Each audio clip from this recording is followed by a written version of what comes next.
Today we are having a session on research aptitude. The important, or we can say the most important topic for UGC NET aspirants. Research aptitude को हिंदी में बोलते हैं अनुसंधान योग्यता।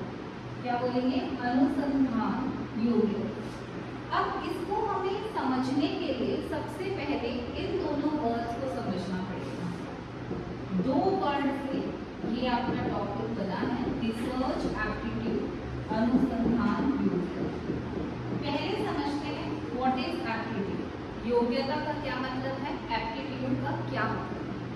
Aptitude बात करता है आपकी एबिलिटी। जब हम किसी भी फंक्शन को लेकर किसी की एबिलिटी टेस्ट करते हैं तो उसको बोलते हैं एप्टीट्यूड। जैसे आपके पेपर के अंदर teaching aptitude, research aptitude, because teaching and research क्या है, एक स्किल है, और इस स्किल में आप कितने एबल हो, कितने कैपेबल हो, उसकी टेस्टिंग के लिए आपके पास क्या आता है, एप्टीट्यूड आता है। अब समझते हैं वर्ड रिसर्च, ठीक है। वैसे अगर हम बिल्कुल सिंपल टर्म्स में बात करें तो रिसर्च क्या है, नॉलेज तक पहुंचने का एक जरिया है। जब हमें ज्ञान तक पहुंचना होता है, जब हमें नॉलेज डेवलप करनी होती है, नॉलेज कंस्ट्रक्ट करनी होती है या नॉलेज गेन करनी होती है, उसके लिए हम क्या करते हैं, प्रोसेस ऑफ रिसर्च को यूज करते हैं। पर इसी वर्ड को और अच्छे से समझने के लिए हमें दो तरीके से इसका मीनिंग समझने की जरूरत होती है। एक होता है इसका इटाइमोलॉजिकल मीनिंग यानी कि शाब्दिक अर्थ, और एक होता है कॉन्सेप्चुअल मीनिंग यानी कि अवधारणात्मक अर्थ। इटाइमोलॉजिकल मीनिंग होता है जो इस टर्म से निकलता है, यानी जिन जिन चीजों को जोड़कर इस शब्द को बनाया गया है हम इस टर्म को समझते हैं। और कॉन्सेप्ट होता है कि इसके पीछे का कॉन्सेप्ट क्या है।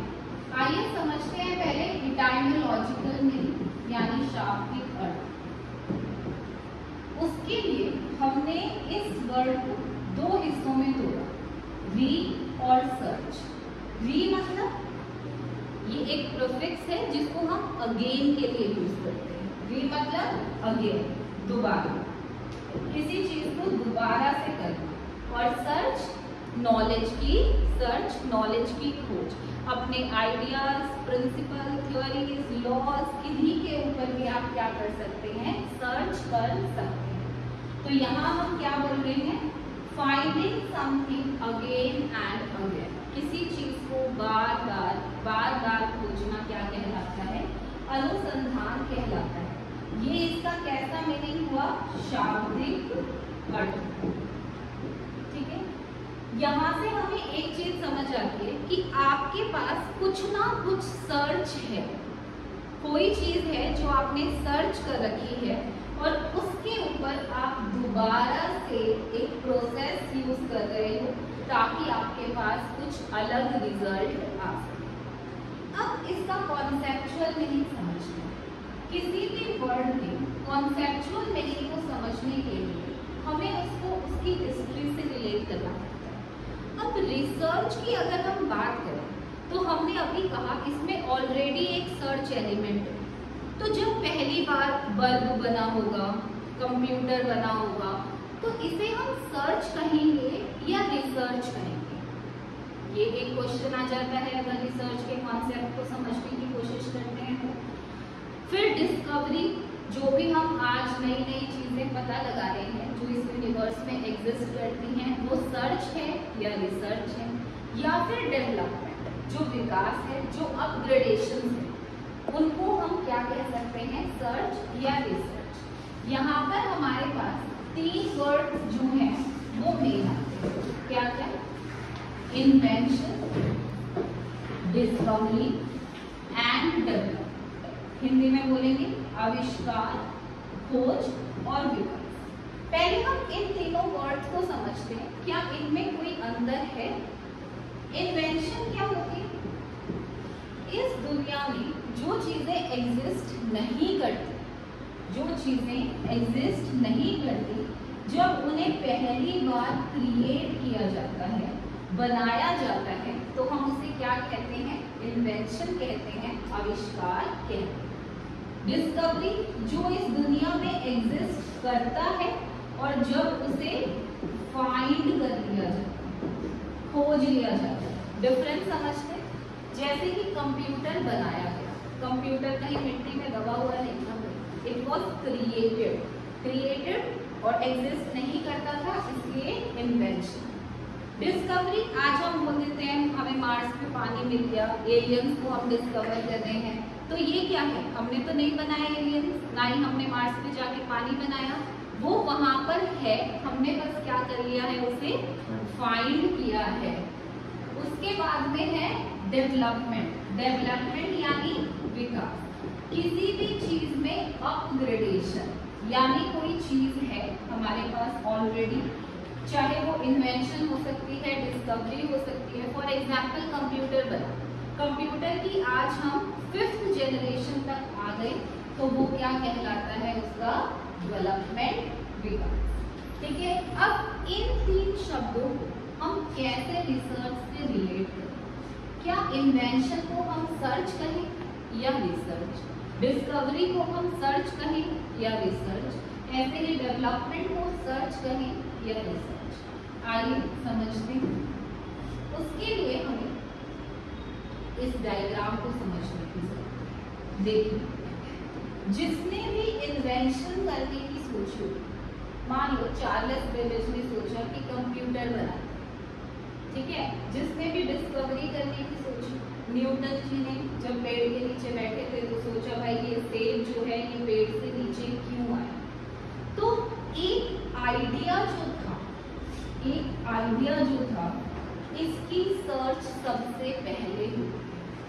हम कुछ भी इन्वेंट करने से पहले, डिस्कवर करने से पहले, डेवलप करने से पहले उसका एक बेस बनाते हैं जो होता है आपका आइडिया।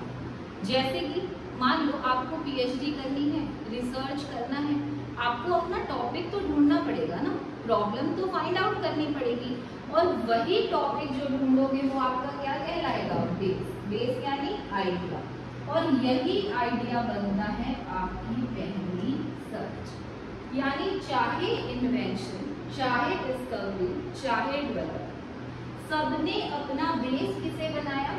आइडिया को, और आइडिया क्या बना? आपकी सर्च। अब हर किसी ने चाहा कि उनका आइडिया कहाँ पहुंचे? रिजल्ट, यानी कि परिणाम तक। रिजल्ट क्या हो सकता है? या तो मैं कोई एक ऐसी चीज बना दूंगी जो इस दुनिया में कहीं नहीं है, तो वो आविष्कार, या मैं कोई ऐसा सिद्धांत, ऐसा कानून, किसी ऐसी चीज को डिस्कवर कर लूंगी जो एग्जिस्ट तो थी, एग्जिस्टेंस तो जिसकी है, लेकिन लोगों को उसके बारे में पता नहीं, तो क्या कहलाएगी? डिस्कवरी। या फिर जो ऑलरेडी है, चाहे वो इन्वेंटेड है या डिस्कवर्ड है, उस पर हम क्या कर सकते हैं? कोई अपग्रेडेशन कर सकते हैं, कोई भी डेवलपमेंट कर सकते हैं। तो ये तीनों क्या हो गए हमारे पास? रिजल्ट्स, और ये क्या हो गया? बेस। अब इस सर्च के ऊपर हमने क्या किया होगा? पहले जो ऑलरेडी लिटरेचर है वो पढ़ा होगा, फिर प्रॉब्लम्स निकाली होगी, फिर सैम्पलिंग की होगी, डेटा कलेक्ट किया होगा, एनालाइज किया होगा, एक्सपेरिमेंट्स किए होंगे, तब जाके कहीं रिजल्ट आया होगा। थॉमस एडिसन ने 10,000 गलत बल्ब बना के एक सही बल्ब बनाया। तो ये जो प्रोसेस चल रही है, क्या है ये? हमारे सर्च पे बार बार हम क्या कर रहे हैं? सर्च कर रहे हैं। तो ये जो प्रोसेस है जो आपके आइडिया को कहाँ पहुंचा रही है? रिजल्ट पे। जो सर्च से हमें कहाँ लेकर जा रही है? इन्वेंशन, डिस्कवरी और डेवलपमेंट पे। वो प्रोसेस क्या कहलाती है? रिसर्च कहलाती है। सो रिसर्च क्या है? एक सिस्टमैटिक प्रोसेस है, सिस्टमैटिक प्रोसेस, व्यवस्थित प्रक्रिया, कहाँ तक पहुंचने के लिए? Invention, discovery and development.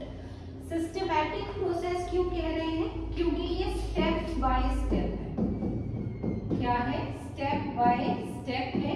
एक स्ट्रक्चर्ड वे में हम क्या करते हैं? रिसर्च कंडक्ट करते हैं, ताकि हम किन रिजल्ट्स पे पहुंच सके?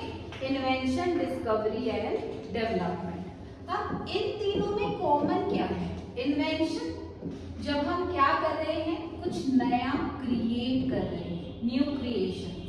डिस्कवरी जब हम कुछ नया फाउंड कर रहे हैं तो न्यू फाइंडिंग्स, और डेवलपमेंट जब हम कुछ नया इम्प्रूव कर रहे हैं तो नए इम्प्रूवमेंट्स, न्यू इम्प्रूवमेंट्स। तो सिमिलर कैरेक्टरिस्टिक क्या आती है? New. Research will always lead you to the new knowledge. Research हमेशा क्या करेगी? नई नॉलेज तक पहुंचाएगी। तो यहाँ से हमें रिसर्च का मीनिंग क्लियर हो जाता है कि आपने क्या किया है, एक सिस्टमैटिक प्रोसेस यूज करी है, किसकी? इन्वेस्टिगेशन की, ताकि आप किसी न्यू नॉलेज तक पहुंच सको। यही हमारी रिसर्च की डेफिनेशन कहती है। तो rather than understanding definition first and it's meaning later on, what we have done, we have constructed the meaning of research. Research is a scientific and systematic process of investigation which aims at finding some new facts and theories. तो हमने आज एटाइमोलॉजिकल और conceptual meaning of research aptitude समझा है। अगर इसके आगे आप हमसे और रिसर्च के बारे में, यूजीसी नेट के बारे में कॉन्सेप्चुअल अंडरस्टैंडिंग लेना चाहते हैं तो please visit our institute Vidya educational research foundation. Thank you.